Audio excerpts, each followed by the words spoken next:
Welcome to Practical Talk Time. I'm Sandy Robel, your host for the show, and we have back with us today Barbara DeLong, who appeared a couple of months ago on a call-in show. She is a spiritual empath, and the show that we have for you now is about UFOs and their history. And Barbara has a tremendous amount of knowledge, and I think you'll enjoy the show. And please do email us with your thoughts and suggestions that you have for this show or other shows.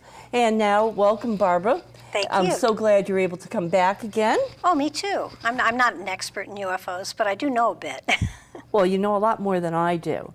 And it seems to be very much in the news these days, not necessarily newspaper, but in the media.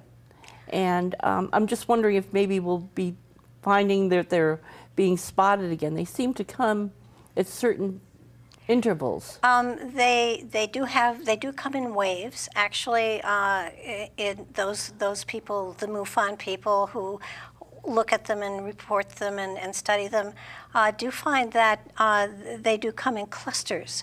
But they aren't seasonal, although there are a lot of them in the wintertime. Of course, nobody's out there looking for them then. But they have always been there, and probably always will be there since prehistoric times. We have pictographs in caves that are millions of years old, probably, that have flying saucers in them. And you know, through the Renaissance, you see them in famous paintings. They're depicted there. Machu Picchu, Pumapunka. They have you know, drawings and carvings that actually do depict space people. Mm-hmm. So they've been around forever, and I think that recently it has become more and more something that is more of a controversial thing, but they've always been there, and going back to, as far as this country goes, I think the first mass sighting that I've heard about, and there probably were others, I just haven't discovered them yet, would be the Battle of Los Angeles in 1942, where there was an amazing display of UFOs over Los Angeles. Mm-hmm. And because we had been set up to protect our shores from the Japanese, there were all sorts of gun embankments, and they started to fire on them, and the planes were firing on them, and everything just bounced off of them. And there were actually some deaths from the collateral damage from the debris of our planes and our missiles as they were bouncing off back onto the ground. And it was at that time, I believe it was a triangle-shaped UFO that was just hovering, and they attacked it with everything they had, and they weren't able to not even dent it or even get through it. And it went on for quite a while. It went on for a number of hours, and people were out in their lawns watching it. And I think the next big sighting that I know about was 1952, and that would be the Washington National Airport was closed down for a great length of time because there were UFOs hovering over it. Mm-hmm. And they sent planes up, and the planes, couldn't do anything. They didn't fire upon it, but that was witnessed by thousands of people. Battle of Los Angeles, again, thousands of people. It sounds like you've done a lot of research into this and have done quite a bit. We can get into that a little bit more. And when you talk about the triangular shape, in the early 90s, when I was working, it was over in New York State, Route 52, I did see something like that with a whole group of other people. So we can, I just thought I'd mention that. And they thought it was ultralights, and I kept thinking, well, if they think it's ultralights out of Stormville Airport, why don't they just go and catch the people that are supposedly doing this? But when I saw it, the lights were too evenly spaced, and then when it backed away, it kind of disappeared, or almost as if the lights, they were like large searchlights in a way, but they were very evenly spaced and triangular, very uniform. Before we go on with the UFOs, what I'd like to have our audience know is a little bit about Barbara DeLong and how and when you got into being interested in UFOs. Well, it's kind of fun.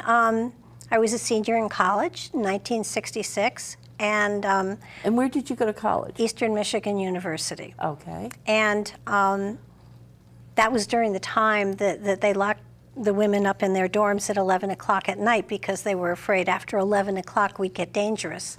Well, that was very liberal. Connecticut here was 10.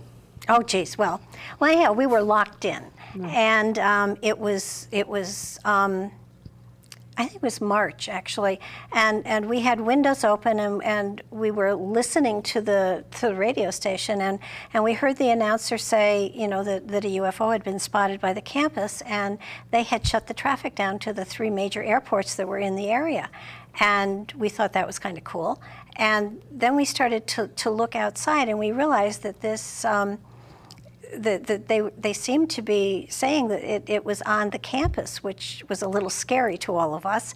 And so we, you know, opened the windows. We heard police cars, you know, with their sirens coming. We heard over the radios of the police cars as they came by that it was on the baseball field. And now there was a huge building between my campus, my dorm, and the baseball field, and we heard them saying, we're going to turn the lights on to get a better look, and we saw the glow in the sky, and then this huge object raised up, just straight up into the air, no noise, no nothing, and it zoomed over my dorm. It blocked out the sky. I was probably, I'm not really great with distance, but if it had had a VIN number, I think I would have been able to read it. It was that close. And what shape was it? Huh? What shape? This was a disc, and it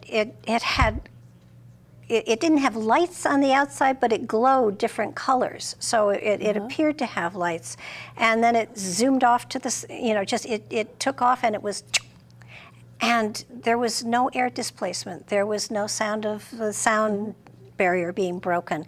And of course I called home and wanted to come home immediately, and my mother the next day asked, and so we all were really upset, and waited for the 12 o'clock news report to see what was going on. There was nothing. There was no report of it. There was nothing.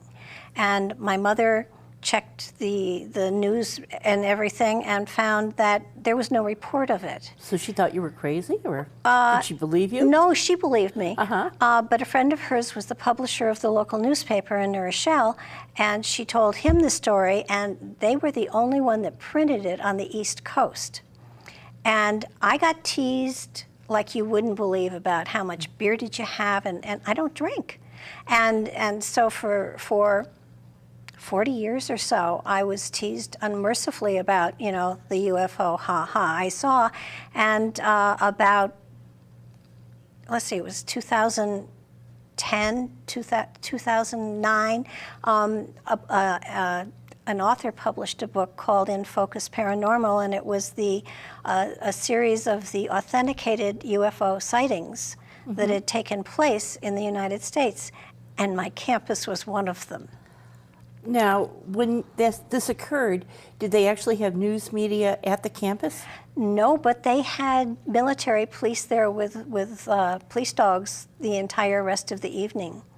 And there were, the boys, of course, were not locked in, and a lot of them got out and they went to the field, and they did see that there definitely was an imprint on the baseball field, so that something did happen.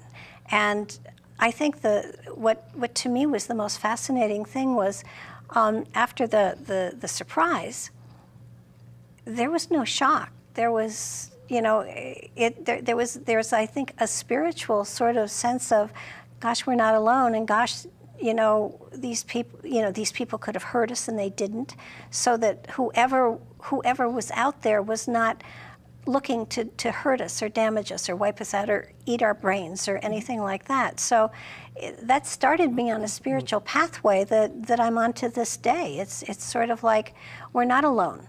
We're a clog in a wheel. We're a step on the ladder, but we're not alone. And there are those ahead of us that are keeping watch.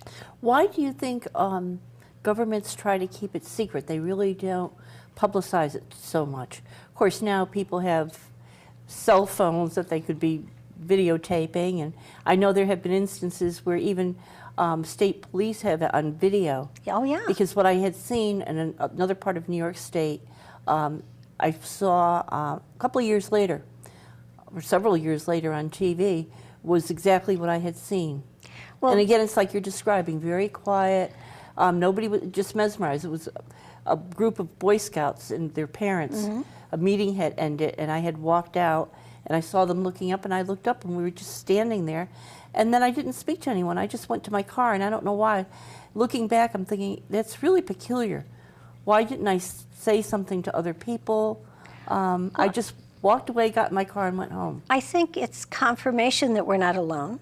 I think that it confirms the fact that there are others out there and that they mean us no ill will. As far as the government goes, the government is a huge corporation that likes to control everything.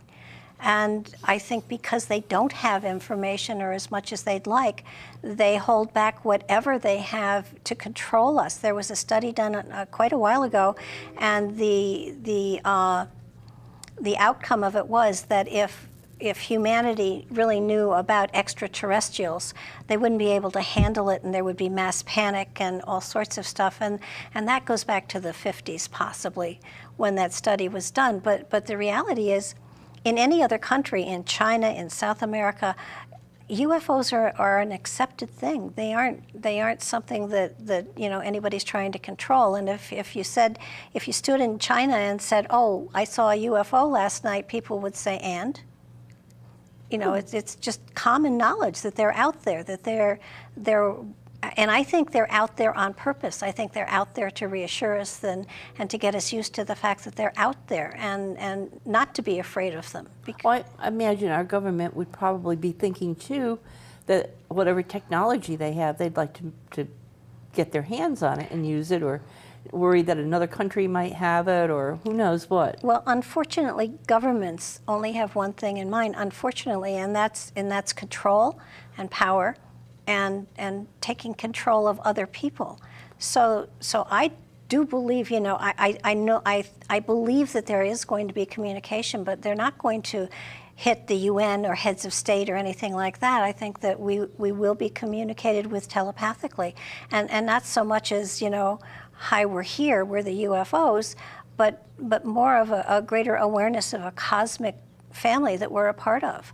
I don't think that we as a people are ready for the kind of brotherhood or the kind of unity that cosmically is out there. I think in many ways the Earth is in quarantine until we grow up a little bit better. I mean, we try to kill each other. We try to control each other. It's vengeance. It's war. It's awful stuff. We're not kind people. Well, some of us are, but as a whole, we haven't learned that we're all one people, one family. Well, supposedly we've just entered the age of Aquarius, which should last about 2,000 years. Supposedly will be an age of peace, so we'll see, but we may not. We're not there yet. See it, because we're since February. It's only a couple of months supposedly that we've started this new age, and I think a lot of people are looking at it that way. That many times the people in the government, the citizens, aren't so much interested in war. They just want to live their ordinary everyday life. Right, and if you take, and I'm not, with all the stuff that's been going on lately, I want to really say I'm not actually saying I think the government should be overthrown. I think it should be reworked slightly because it's not serving us as well as it could. Right, and they're justifying it by saying, by keeping all our phone records and everything, the National Security Agency, if they find somebody that's a terrorist, they could trace back and find out. And I have mixed feelings about that. Maybe we could talk to a terrorist and not be aware of it, and they'd want to know, but then they talk about the Boston Massacre and they weren't able to catch them or know in advance. Yeah, it's a little scary, isn't it? It is. I mean, if we're coming into an age of peace, I just, it's going to take probably 1,000 years or more to get there. We spoke, I mentioned the name Billy Meyer to you a while back, and he was he's Scandinavian, and he's he's in his 80s now, and the whole premise of everything that he writes and everything is that he has been contacted by aliens and been given prophecies, and his prophecies have been exceedingly accurate, horrifyingly so. And if you read through most of them, they seem very dire, and yet 800 years from now, we're supposed to finally enter into that time of peace, love, and oneness. He says that it's channeled material. He says that it's material the aliens have given him, and I can't debate it, but I have a more positive outlook for humanity, and I'd like to think it's going to take us less time to come to that understanding that we really are one family. I could see it taking 800 years. I can too, unfortunately. Now, if our audience wants to know more about this, was it Billy Myers? Billy Meyer. Billy Meyer. M-I-E-R-E. Oh, M-I-E-R-E. And there's a ton of information out there on him, and there are videos, and he took some of the very, very first photographs of UFOs that have not been able to be debunked. They can't prove that they aren't UFOs.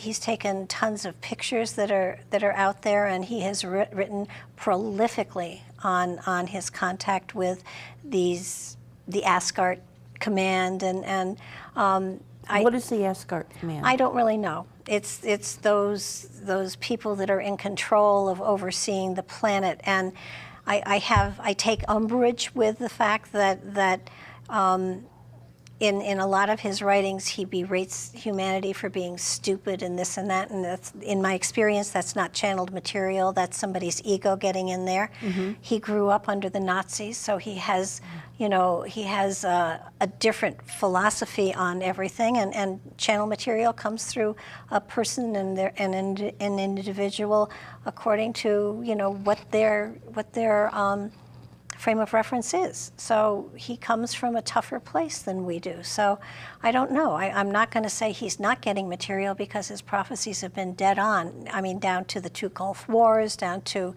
whole bunches of stuff. But it's scary stuff.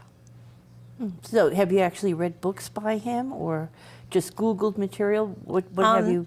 He has 4 volumes out of.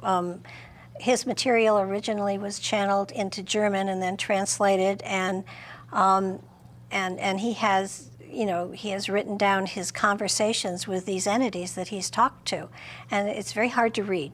It's Meyer says this and the alien says this, or the extraterrestrial, or whatever you want to mm-hmm. call them, and lots of times it's easier to read the synopsis of what he's written as opposed to what he's actually the translations, which are tough. You think it's the whoever translated it, or just the way he wrote it? Well, he started his contact with these people when he was 5 years old, and he's in his 70s now, and he's still writing like crazy. Ooh! So there is an amazing amount of material out there. He's sort of like our Edgar Cayce. Edgar Cayce, he everything he wrote was transcribed. Everything he wrote is available down at the Edgar Cayce Institute.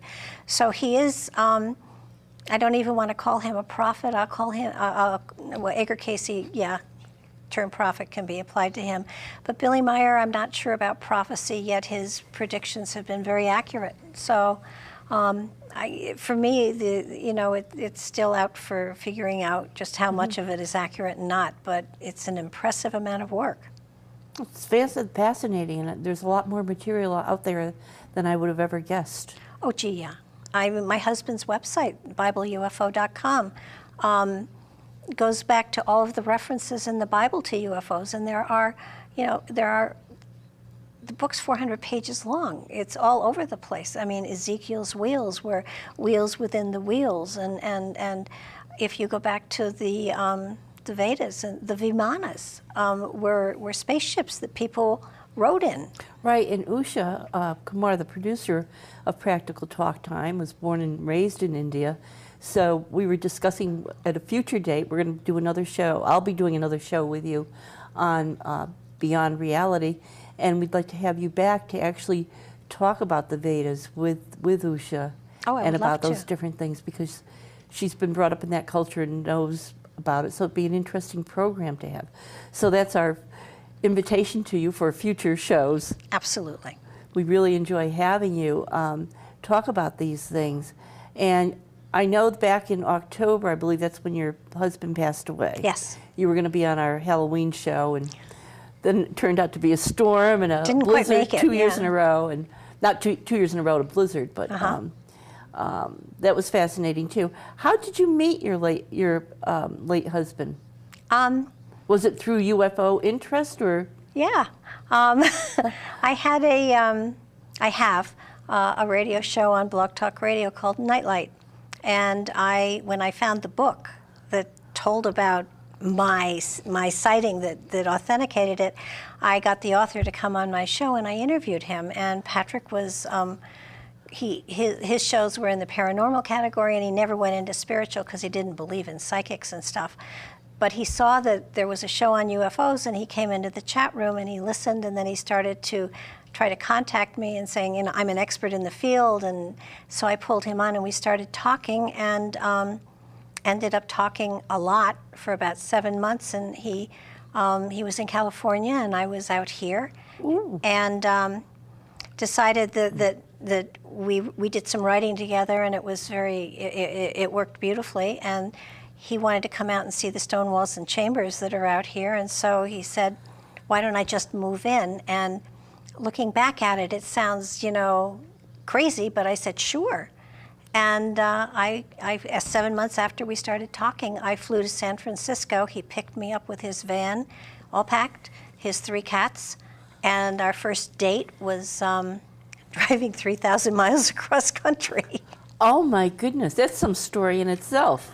Yeah, it does sound crazy. Yes, but that's the way things happen It sometimes. didn't feel crazy, and since then we did a documentary on the stone walls and the chambers. It was presented at Megalithomania, and we have actually he researched the book that I'll be writing if I ever get a chance to, called The Bible and the Paranormal, because the Bible's full of paranormal instances. It's a wonderful handbook that talks about all of the paranormal things that happen. Right, and I think that's something we can get into in the next show that we'll be doing, Beyond Reality. Sure. And last night I was listening to a show on the radio, and someone whose last name happens, I can't think of the first name offhand, Stone, and they own property in New Hampshire, but it didn't say where in New Hampshire. Supposed to be very much like Stonehenge, where the sun comes through, and it's America's Stonehenge.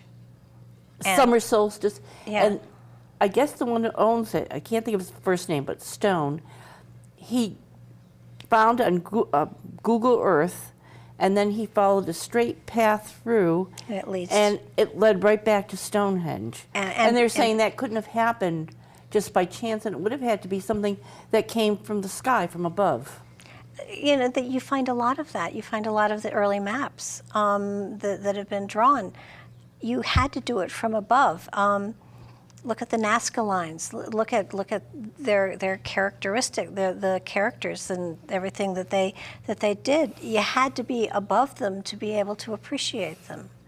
So there had to be some sort of flight, some sort of intervention, some sort of, you know, somebody was maybe intervening where they shouldn't have, but you know, there are lots of hints. It's not just cosmic graphology or graffiti. It's something happened. There's a connection here between us and those star people up there. And what's fascinating too is that I always think we're living in the modern times, and even to look back at the aqueducts and so forth, things that people did have in the past, and somewhere they get lost or not thought of. So I guess we're not always as modern as we think, and there's a lot that has gone before us. I think that's one of the things that Michio Kaku, who is a UFO person, he keeps telling people that they're not thousands of years ahead of us, they're millions of years ahead of us, and that we're really quite primitive. And yeah, we look back at the Stone Age and we think, you know, how primitive were they, but they didn't understand a lot of things, so they made up stories about the gods. And I think that's what we're doing too, but in a more refined way, that we call them gods, and I don't think they are. I don't think that there's something that they don't want to be worshipped. I don't believe that they want to be worshipped at all. They would like us to emulate them, and we're not doing a very good job of that either. I never really had an interest in mythology, and now at this point I haven't really been reading it, except the little that I've done in the past. But having gotten into astrology, a lot of the meaning behind the planets and how they affect us, and it's based on geometry and a lot of the angles. It refers really back to the mythology. And that's what makes me think, too, that in the past there was all this knowledge. It just didn't happen now. And again, there's a big history that every culture has had some form of astrology where they have made predictions or watched things in the sky. We have only 1 minute left. So is there anything that you'd like to add on quickly about the history of UFOs for people to be aware about in our audience? Well, I think the Hudson Valley sightings are something that everybody should Google, take a look at. And coming up on August the 9th, there's a meteor shower that is due to hit us here, and it's not going to hit us, it's going to take place within the, But during meteor showers, often there are UFOs. Oh, really? They seem to, maybe they like the fireworks, I don't know, but August 9th, people should sort of mark on their calendars and look at the night sky. Good night to be out, and it'll be warm. It's not winter time, and we probably only have 15 seconds to go. So again, I'd like to thank you for being on the program about UFOs. My pleasure. And the next program is going to be on about Beyond Reality. And I'd like to thank our viewers for watching. And if you have suggestions for other programs for Practical Talk Time, or comments or suggestions about this, please email us at practicaltalktime.com. No. practicaltalktime@yahoo.com. Bye-bye.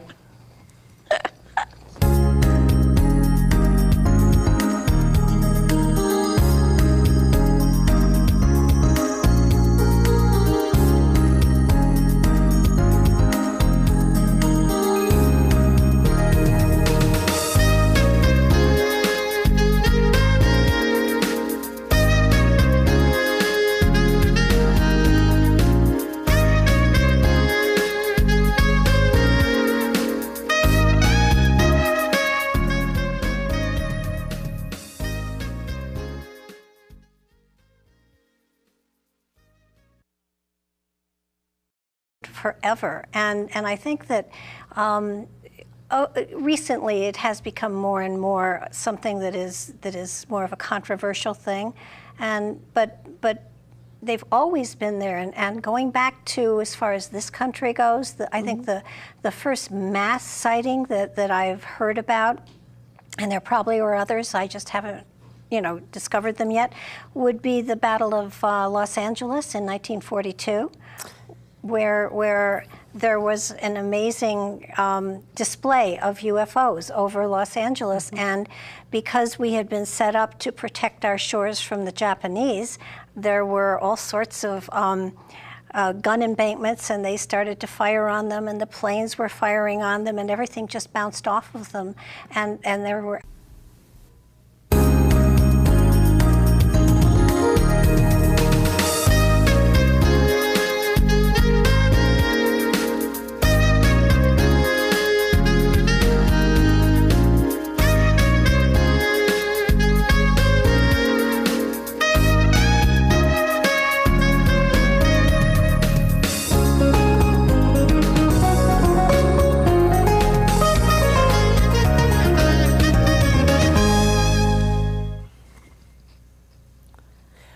Welcome to Practical Talk Time. I'm Sandy Robel, your host for the show, and we have back with us today Barbara DeLong, who appeared a couple of months ago on a call-in show. She is a spiritual empath, and the show that we have for you Actually, some deaths from the collateral damage from the debris of our planes and our missiles as they were bouncing off back onto the ground. And it was at that time, I believe it was a triangle-shaped UFO that was just hovering, and they attacked it with everything they had, and they weren't able to not even dent it or even get through it. And it went on for quite a while. It went on for a number of hours, and people were out in their lawns watching it. And I think the next big sighting that I know about was 1952, and that would be the Washington National Airport was closed down for a great length of time because now is about UFOs and their history. And Barbara has a tremendous amount of knowledge, and I think you'll enjoy the show. And please do email us with your thoughts and suggestions that you have for this show or other shows. And now, welcome, Barbara. Thank you. I'm so glad you're able to come back again. Oh, me too. I'm not an expert in UFOs, but I do know a bit. Well, you know a lot more than I do. And it seems to be very much in the news these days, not necessarily newspaper, but in the media. And I'm just wondering if maybe we'll be finding that they're being spotted again. They seem to come at certain intervals. They do come in waves. Actually, those people, the MUFON people who look at them and report them and study them, do find that they do come in clusters. But they aren't seasonal, although there are a lot of them in the winter time. Of course, nobody's out there looking for them then. But they have always been there, and probably always will be there since prehistoric times. We have pictographs in caves that are millions of years old, probably, that have flying saucers in them. And through the Renaissance, you see them in famous paintings. They're depicted there. Machu Picchu, Pumapunka. They have drawings and carvings that actually do depict space people. Mm-hmm. So they've been around